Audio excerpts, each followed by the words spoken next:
আজকে আমি আমাদের কিচেনের ফাইনাল লুকটা তোমাদের সাথে এই ভিডিওতে শেয়ার করব। তো আমি না বরাবরই চেয়েছিলাম আমার কিচেনটা হবে নন মডিউলার, যেটাকে আমি আমার মনের মতো করে সাজিয়ে রাখবো। আর যে কালার কম্বিনেশনটা কিচেনে করা হয়েছে, এই কালারটা আমার ব্যক্তিগত পছন্দের এবং ফাইনাল লুকটা আমার তো ভীষণ পছন্দ হয়েছে। তোমরা জানিও কেমন লেগেছে। আর এই যে 4 বার্নার যে ওভেনটা, এটা আমি ফ্লিপকার্ট থেকে কিনেছি। এটার আজকে উদ্বোধন ছিল বলে মা একটু পুজোও দিয়ে নিচ্ছিল। এটা লাইফ লং কোম্পানির। এটার একটা ফুল আনবক্সিং ভিডিও আমার চ্যানেলে খুব তাড়াতাড়ি আসছে। কেমন কি চলছে ওভেনটা কত কি পড়লো, সবটাই আমি আনবক্সিং ভিডিওতে তোমাদের সাথে শেয়ার করব।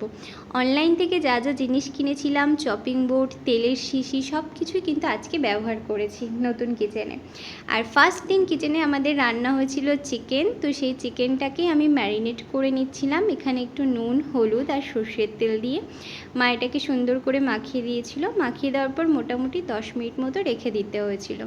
আর তারপরে এদিকে আলু, পেঁয়াজ, টমেটো এগুলো সব আমি এক এক করে কেটে নিচ্ছিলাম। আমি নিজে অতনু রান্নাঘর খুব ফলো করি। আমি নিজে যখন রান্না করি অতনুর রান্নাঘর দেখেই বেশিরভাগ রেসিপি করার চেষ্টা করি। তো সেই হিসাবেই আজকে রেসিপিটাও আমি করছিলাম। আলু, টমেটো, পেঁয়াজ এগুলো যেভাবে বলেছে সেভাবেই কেটে নিচ্ছিলাম। যেহেতু আজকে প্রথম আমি নতুন চপিং বোর্ড, নাইফ এগুলো ব্যবহার করছি, তাই একটু হয়তো সমস্যা হচ্ছিল, কিন্তু সবটা মোটামুটি ঠিকই হয়েছে। আর ফাইনালি আজকে আমাদের এটা হচ্ছে চিকেন রান্না। Thanks for watching.